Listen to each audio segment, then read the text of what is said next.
Hey guys, Saf here with another Raid Shadow Legends video, and I have some pretty significant news for anyone who uses a 9-piece bonus on the artifact set Slayer. Used to be called Monster Hunter, it is now called Slayer. You can see here on my Garrel, I've got a 9-piece bonus, which has a 30% chance to repeat the damage dealt. I've been going through the latest update and they have modified this bonus. I have been working towards finalizing my Slayer video, so I'm pretty glad that I haven't released that just yet, because there was a significant thing that I was looking to test, which was how enemy max HP operated with this 9-piece bonus. The reports that I was seeing using champions such as Grisor, using champions such as Husk, Royal Guard, Acrisia, it was creating this weird situation where the repeat damage seemed to be far exceeding the original damage. Now, the way that this is coded is very complicated. I will do an absolute full video of it following this, probably in the next few days, now that I have some clarity about how this is going to work. But what I want to talk about in this video is what they have changed today in the latest update for this bonus. Previously, this would literally repeat the damage. So if I dealt 10 million damage, I would repeat 10 million damage to all enemies affected by that AoE, right? I repeat the AoE damage. The concept was it doesn't crit, but it just repeats the same damage. It is a fixed value. It seems to calculate this before other things such as masteries and the enemy max HP passives kick in, which is where I think the problem occurred. Essentially, the calculated repeat damage, how much I'm repeating, was applying before the enemy had gone, you're dealing max HP, I need to cut it down. So what have they changed? Well, they have changed this passive now to go, if I'm attacking a boss with an AoE ability, I have a 30% chance to repeat the damage dealt by AoE skills. This damage cannot exceed 10% of the max HP boss. Now, this isn't just to bosses that have the passive for the higher stages, the sort of end game passive where you can't do more than 10% max HP. This is for any boss.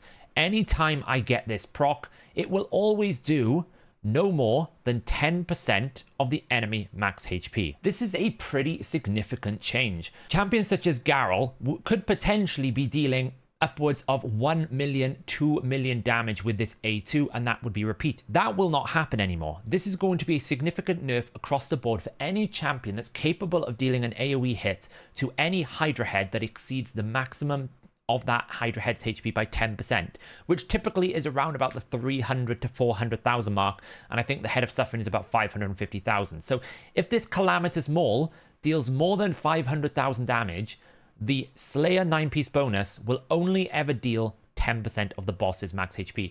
This will affect a lot of people who are using 9-piece Slayer. The one that's probably going to be the most impacted is Trunda. Let me show you some math examples here of how this is going to be impacted. What I've done here is I've assumed some default numbers based on how my Trunda does damage in Hydra. So you can see that there is a 4.5 single hit. Trunda's A2, if you don't know how it works, you attack once and then you attack all other enemies. Now, this first hit is single target, so that can't proc the extra hit. The first hit can't, nor does it get the ignore defense. But the second hit that happens with Trunda, where it takes a portion of the original damage and deals it to all other enemies, that is considered an AoE hit, so that can repeat the damage. So currently the way that it works, say like we did 4.5 million damage, well, the second hit will be around about 85 million damage across the board, right? This is across the board in terms of per target. If you divide it by 3, it's roughly around about 28 to 29 million. Now, this is ballpark numbers. I've seen Trundas do more damage. I've seen Trundas do less damage depending on affinity and everything else. This is just a rough estimate to show you the difference in damage. So the way that it would work as well with Hex, if you target single target, it will deal 10% damage to all hexed enemies. If you do a AoE, it is 2% damage. That's why I've got the two different numbers here. So the way that Trunda's damage works, 4.5 million first hit. The first hit will generate an AoE hex of 1.3 million. That's 10% to 3 enemies. Then the AoE hit, the second hit, is going to take 60% of that 4.5 million. It's then going to be re-multiplied through the decapitation bonus, which is 200%.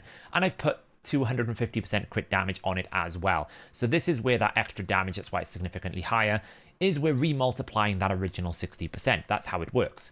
Then I'm multiplying it by 3, so it should mean that the combined AoE hit is 85 million, which means 85 million divided by 3 for the single hit. We take 2% of that, and then we times it by 9 because you can attack 3 heads 3 times with Hex because it's an AoE ability. So it should mean the AoE Hex is giving us an extra 5 million damage. Now, what Slayer currently does is it will take 100% of that AoE and it will repeat it. It will just do the same damage again, which is 8.85 million. And we would get the Hex component because Hex will trigger off the second hit. So we would get an extra sort of 90 million damage. You repeat the damage, which gives us a total of 186 million. So you can see, you accept the loss of the ignore defense on the A2, on the single hit, because if you proc that second hit, it's potentially 50 to 100 million more damage. This is how the new Slayer set is now going to work. Same single hit damage, 4.5 million, 1.3 million extra. The AoE hit is still the same as well, 85 million, 5.1 million. But now, if we repeat the damage, we can't exceed the enemy max HP, which means if I'm attacking, say, the head of Mischief, that is a lower HP target, well, I'm going to attack probably 1 Suffering and 2 standard heads, so roughly in the region of about 3 to 4 million, with the Suffering about 5.5 million.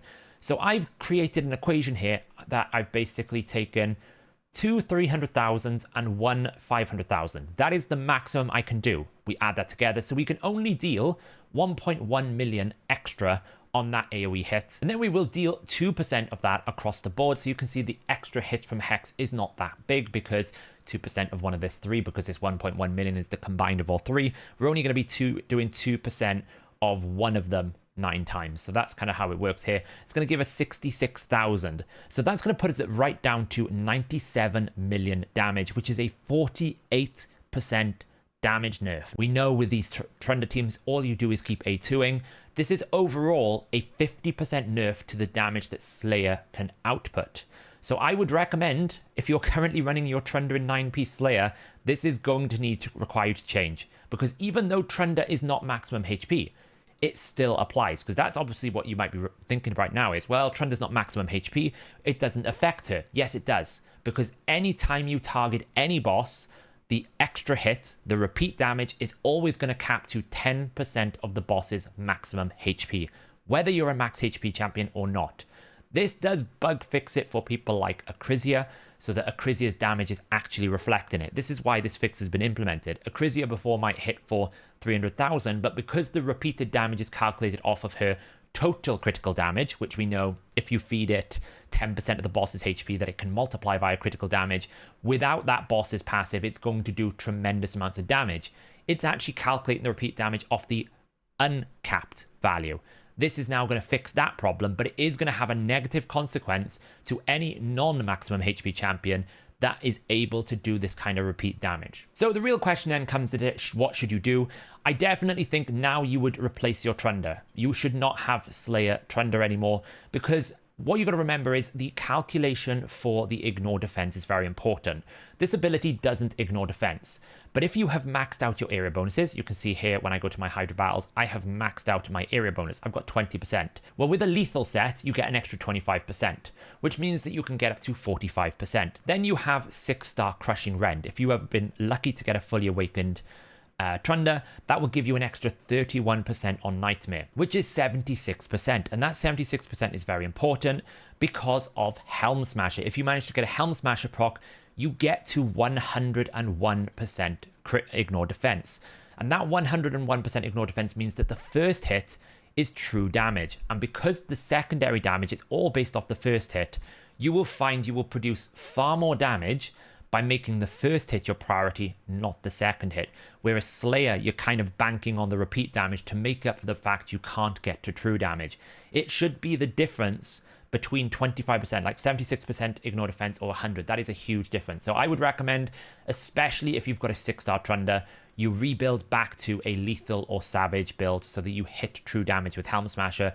This will probably mitigate the loss of the damage. Slayer is no longer the way to go. I won't say it's the same thing for Garrel, because I think Garrel doesn't really lose as much. This could hit for about 1.5 million. It's going to bring it right down a little bit to 300 to 400,000. So the second hit, you are going to lose a lot of damage potential. You're going to lose about 60-70% on the second hit.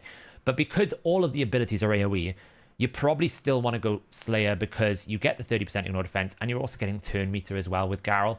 So I don't really see why you would want to go to a merciless build. I still think the repeat damage is pretty good, because effectively it means that all of this is going to give you a very good hit anyway. The bonus damage is still worth it. You're not losing enough. With Trunda, you're losing quite a lot because of the way that it remultiplies. You're losing significant amounts. But there you go, guys. That is the change they've made to Slayer. This 9-piece bonus now will never repeat more than 10% of the boss's max HP if you are attacking a boss. If the target of the ability is a boss, it can no longer deal more than 10% of the boss's max HP, which will impact Trunda. It will probably make the Slayer piece 50% weaker than Trunda. I will have an extended, fully detailed patch notes video. I just wanted to get this information out there because I do think it would affect people's Hydra runs very quickly with Slayer and Trunda. If you haven't done your Hydra this week, it would have an impact. So just getting this information out here. Keep an eye out for the full patch notes, and I will catch you guys in the next video.